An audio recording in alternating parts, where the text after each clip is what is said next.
আসসালামু আলাইকুম। আপনি কি জানেন একমাত্র ইস্তেগফারের মাধ্যমে আল্লাহ তাআলা আপনার সব দোয়া কবুল করতে পারেন? হ্যাঁ, আজকে আমরা সেটাই আলোচনা করব কিভাবে ইস্তেগফারের মাধ্যমে মাত্র 20 দিনে দোয়া কবুল হলো। ভিডিওটা পুরোটা দেখার জন্য অনুরোধ রইল।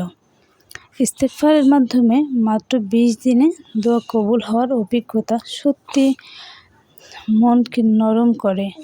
ইস্তেগফার শুধু ক্ষমা প্রার্থনা নয়, ইস্তেগফার আল্লাহর রহমত বরকতের দরজা খুলে দেয়।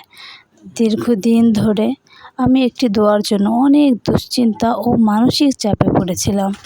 তখন আমি সিদ্ধান্ত নিলাম নিয়মিত 5 ওয়াক্ত নামাজে 500 বার পড়ব ইস্তেগফার এবং মন খুলে আল্লাহর কাছে ক্ষমা চাইব।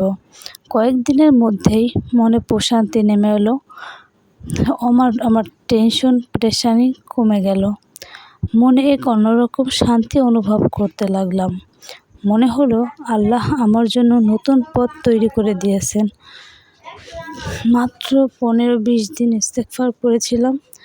ঠিক তখন আমার সাথে এমন একটি ঘটনা ঘটল যা আমাকে অবাক করে দিল। যে দোয়ার জন্য আমি এতদিন অপেক্ষা করেছি, আল্লাহ তা অনেক সহজভাবে কবুল করেছে, যা আমি ভাবতেও পারিনি। প্রিয় বোন, ইস্তেগফার শুধু মুখের আমল নয়, এটা দোয়া কবুলের বিশেষ উপায়। ইস্তেগফার বন্ধ দুয়ারও খুলে দেয়। রিজিকের বন্ধ দুয়ার ইস্তেগফার পাঠ করার কারণে আল্লাহ তাআলা খুলে দেয়। প্রিয় বোন, আপনি আজ থেকেই ইস্তেগফার পড়া শুরু করুন। মাত্র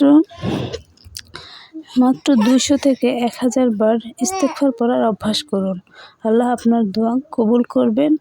আল্লাহ আপনাকে কখনো খালি হাতে ফিরাবেন না। আল্লাহ তাআলা আপনাকে নিরাশ করবেন না। আপনার দোয়াগুলো আল্লাহ তাআলা কবুল করবেন। আপনি তা কখনো কল্পনাও করতে পারবেন না। প্রিয় বোন, আপনিও আজকে থেকে ইস্তেগফার পড়া শুরু করুন। হতে পারে ইস্তেগফারেই আপনার জীবন বদলে যেতে পারে। ইস্তেগফার বেশি বেশি পাঠ করার কারণে আল্লাহ তাআলা রিজিকের দরজা খুলে দেয়। আমাদের গুনাহের কারণে রিজিকের দুয়ার বন্ধ থাকে, কিন্তু ইস্তেগফার পাঠ করলে সেই বন্ধ দরজা আল্লাহ তাআলা খুলে দেন। বেশি বেশি ইস্তেগফার পাঠ করলে আপনার সব সমস্যার সমাধান করে দেবেন আল্লাহ তাআলা। আপনার সব দোয়া কবুল করে নেবেন। আপনি কি চান না যে আপনার দোয়াগুলো কবুল হোক? তাহলে বেশি বেশি ইস্তেগফার পাঠ করুন। তাহলে আল্লাহ তাআলা আপনাকে অনেক নেকি দান